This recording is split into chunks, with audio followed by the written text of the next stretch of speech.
Welcome to Saras cooking. இன்னைக்கு பரோட்டா சப்பாத்திக்கெல்லாம் கடையில் கொடுக்குற மாதிரி அதே டேஸ்ட்ல சால்னா எப்படி பண்றதுன்னு இந்த வீடியோவில் பார்க்க போறோம். முதல்ல தேவையானதெல்லாம் அரைச்சி ரெடி பண்ணி வச்சுக்கலாம்.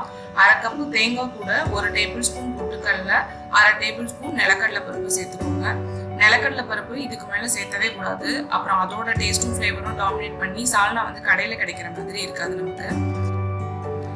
இது கூடவே 1/2 டீஸ்பூன் கசகசா, 1/4 டீஸ்பூன் சோம்பு சேர்த்துக்கோங்க. நான் ஒரு 6 முந்திரி பருப்பை ஊற வச்சிருக்கேன், அதையும் இதோட சேர்த்துடலாம். முந்திரி பருப்பு எக்ஸ்ட்ரா டேஸ்ட்டுக்காக தான் சேர்த்துறோம், இது சேர்த்தலனாலும் பரவாயில்ல. அடுத்தது ரொம்ப ரொம்ப முக்கியமான ஒரு பொருள் இந்த சால்னாவுக்கு. கடையில் கிடைக்கிற சால்னாவோட வாசனைக்கு காரணமே இந்த கல்பாசி தான். அதை கொஞ்சமாக சேர்த்துக்கோங்க. இதை எல்லாத்தையும் ஃபைன் பேஸ்ட்டாக அரைச்சி எடுத்துக்கலாம். இந்த மாதிரி நல்ல மைய அரைச்சி எடுத்துக்கோங்க. தேவையானது எல்லாத்தையுமே கட் பண்ணி எடுத்து வச்சாச்சு. 2 வெங்காயம் ஸ்லைஸ் பண்ணி வச்சிருக்கேன், 1 தக்காளி, 3 பச்சை மிளகாய், காரத்துக்கு தகுந்த மாதிரி நீங்க எடுத்துக்கோங்க. கொஞ்சமா கருவேப்பிலை, மல்லி, புதினா, இவ்வளவுதான் இதுக்கு தேவையானது.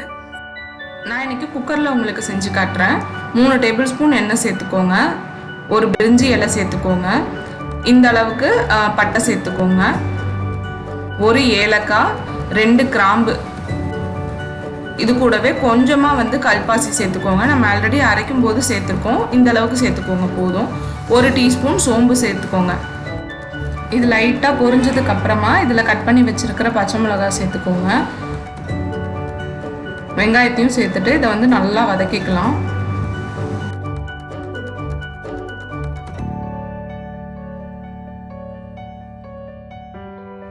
வெங்காயம் ஓரளவுக்கு வதங்கினதுக்கு அப்புறமா இதுல இஞ்சி பூண்டு பேஸ்ட் 2 டீஸ்பூன் சேர்த்துட்டு இதோட பச்சை வாசனை போற வரைக்கும் வதக்கிக்கோங்க.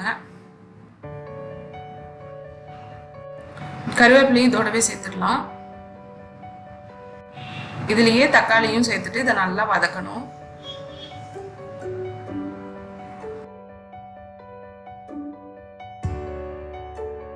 வெங்காயம் தக்காளி நல்லா வதங்கிடுச்சு. இப்போ இதுலயே தேவையான மசாலாவும் சேர்த்துடலாம். உப்பு தேவையான அளவு சேர்த்துக்கோங்க.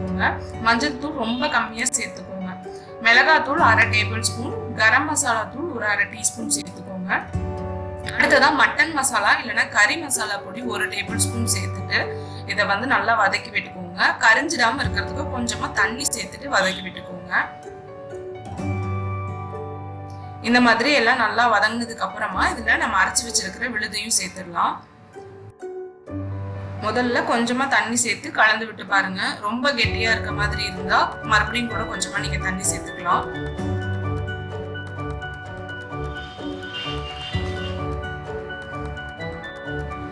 இதுலயே மல்லி புதினாவையும் சேர்த்துட்டு ஒரு வாட்டி நல்லா கலந்து விட்டுக்கோங்க.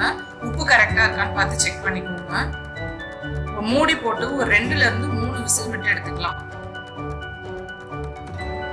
பிரஷர் ஃபுல்லா அடங்கிடுச்சு. இதை நான் இப்ப உங்களுக்கு ஓபன் பண்ணி காட்டுறேன். எண்ணெய் எல்லாம் நல்லா பிரிஞ்சு செம்மையா இருக்கு. பாக்குறதுக்கு வாசனை கமகமன் இருக்கு. கடை சால்னா மாதிரியே தான் இருக்கும். கண்டிப்பா ட்ரை பண்ணி பாருங்க. ட்ரை பண்ணி பார்த்துட்டு உங்களுக்கு எப்படி வந்துட்டு மறக்காம எனக்கு கமெண்ட் செக்ஷன்ல சொல்லுங்க. இந்த வீடியோ உங்களுக்கு பிடிச்சிருந்துச்சுன்னா சராஸ் குக்கிங் சேனலை மறக்காம சப்ஸ்கிரைப் பண்ணுங்க. இன்னொரு சூப்பரான ரெசிபியோட உங்களை மீட் பண்றேன். பாய். தேங்க்ஸ் ஃபார் வாட்சிங்.